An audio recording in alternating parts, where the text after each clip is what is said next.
आइए जानते हैं आज के प्रमुख अंतर्राष्ट्रीय खबरों को। पहले एक नजर हेडलाइंस पे।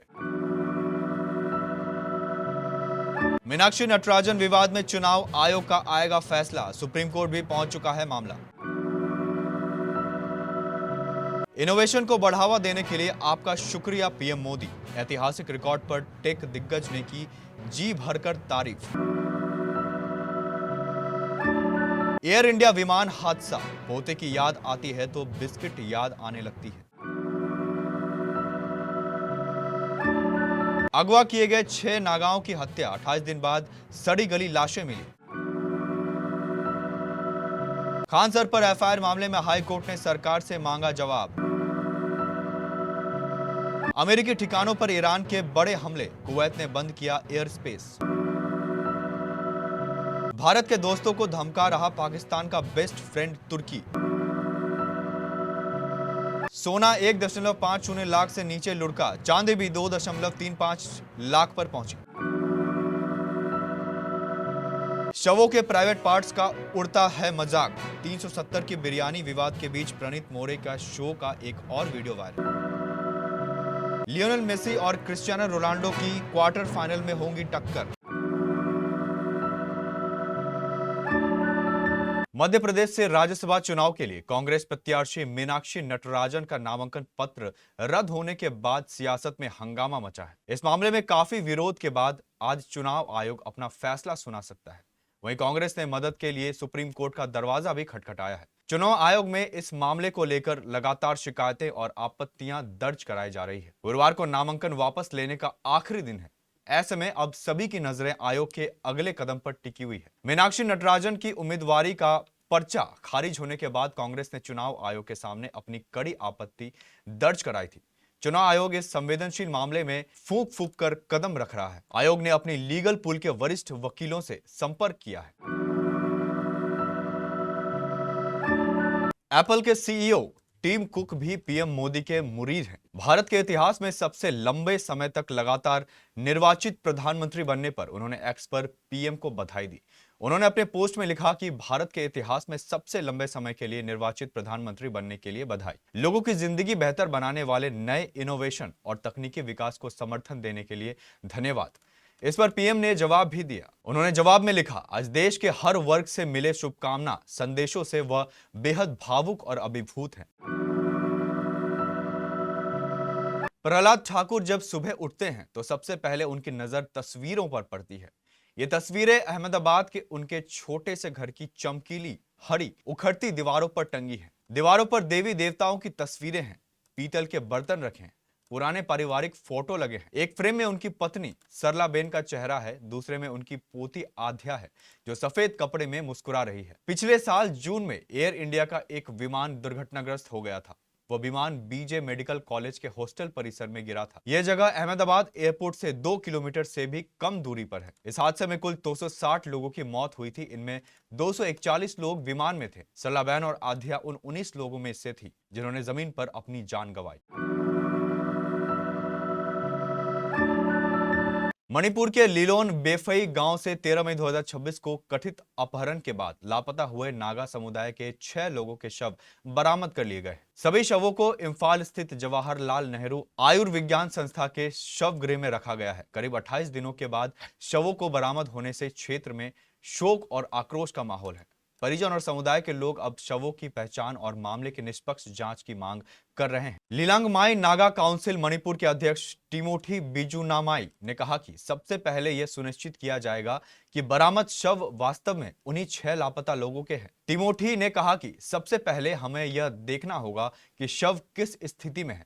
हमें यह पुष्टि करनी होगी कि ये वास्तव में हमारे वही 6 लोग हैं जो लापता हुए थे। बिजुनामाई ने आगे कहा कि शवों की पहचान और अन्य आवश्यक प्रक्रियाओं के बाद पीड़ित परिवारों के साथ बैठकर आगे की कार्रवाई पर निर्णय लिया जाएगा।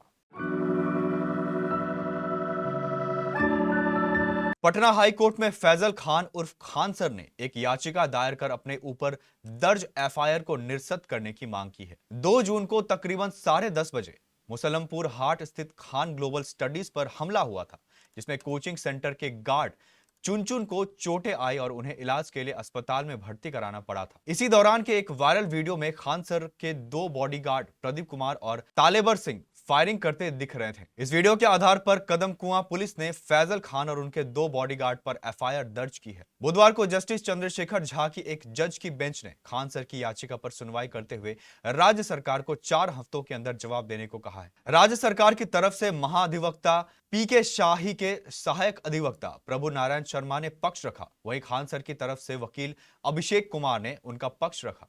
इस मामले की अगली सुनवाई 13 जुलाई को होगी। वहीं बेउर जेल में बंद ज्ञान बिंदु कोचिंग संस्थान के निदेशक रोशन आनंद ने पटना जिला एवं सत्र न्यायाधीश की अदालत में नियमित जमानत की याचिका दायर की है।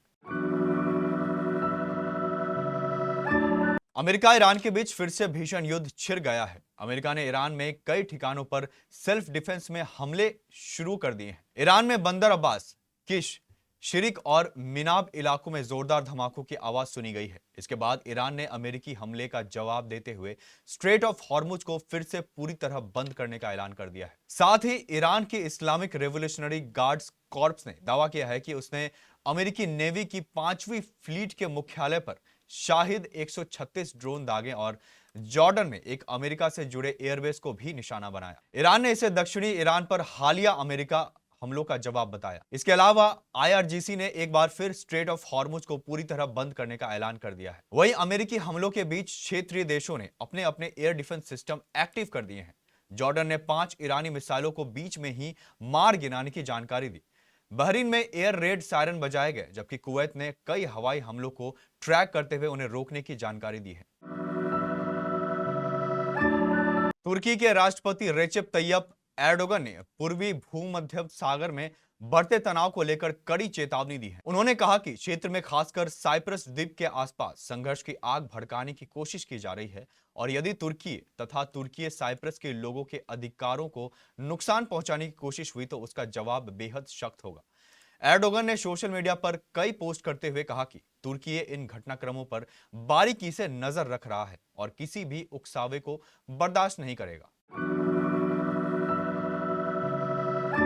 सोने और चांदी में एक बार फिर बड़ी गिरावट देखने को मिली है। मिडिल ईस्ट में जारी तनाव, अमेरिकी अर्थव्यवस्था के मजबूत आंकड़े और ब्याज दरों को लेकर सख्त रुख के बीच कीमती धातुओं पर दबाव बढ़ गया है।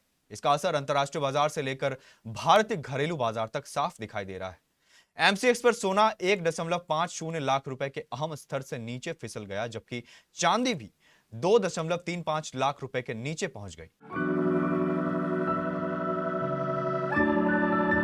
370 रुपए की बिरयानी वाले वीडियो के बाद कॉमेडियन प्रणीत मोर के शो का एक और वीडियो सोशल मीडिया पर वायरल हो रहा है। वीडियो में सेजल पवार नाम की एक डॉक्टर और इन्फ्लुएंसर ने कहा था कि वे और उनके साथी मेडिकल स्टूडेंट कॉलेज में मेडिकल रिसर्च और डिसेक्शन के लिए दान किए गए पुरुषों के शवों के प्राइवेट पार्ट्स को देखते और उनका मजाक उड़ाते थे। इस पर प्रणीत मोरे ने पूछा, तो डॉक्टर है या कसाई, और जोक भी मारते हो या सीरियस रहते हो? सेजल ने जवाब दिया, मारते हैं। इसके बाद प्रणीत मोरे ने कहा, ऐसे जोक भी मारते हो कि इसके दिमाग में कुछ नहीं है। बातचीत के दौरान सेजल ने आगे कहा, जो भी हो, साइज वगैरह। यह सुनकर प्रणीत मोरे ने हैरानी जताते हुए पूछा, क्या तुम लोग इन सब बातों पर भी चर्चा करते हो? फुटबॉल की दुनिया के 2 दिग्गज लियोनेल मेसी और क्रिस्टियानो रोनाल्डो के बीच मैदान पर मैच में टक्कर देखने के लिए फैंस बेताब हैं। आखिरी बार दोनों का सामना चैंपियंस लीग में हुआ था। तब बार्सिलोना को जुवेंटस के खिलाफ 0-3 से हार का सामना करना पड़ा था।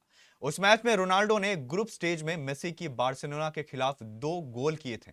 इसके बाद दोनों खिलाड़ियों के करियर रास्ते अलग अलग हो गए। उनका आमना सामना नहीं हो पाया। यह सब 2026 फीफा वर्ल्ड कप में बदल सकता है। अर्जेंटीना और पोर्टुगल का मुकाबला क्वार्टर फाइनल में हो सकता है। इस बार अर्जेंटीना को वर्ल्ड कप के ग्रुप जे में रखा गया है, जबकि पोर्टुगल को ग्रुप के में है। मेसी की अर्जेंटीना को अल्जीरिया, ऑस्ट्रिया और जॉर्डन जैसी टीमों का सामना करना है। रोनाल्डो की पोर्टुगल टीम डीआर करेंगे, उज्बेकिस्तान और कोलंबिया के खिलाफ खेलेंगे। कुल मिलाकर 3 ऐसे संभावित हालत हैं जिनमें अर्जेंटीना बनाम पोर्टुगल या मेसी बनाम रोनाल्डो का मुकाबला वर्ल्ड कप में हो सकता है।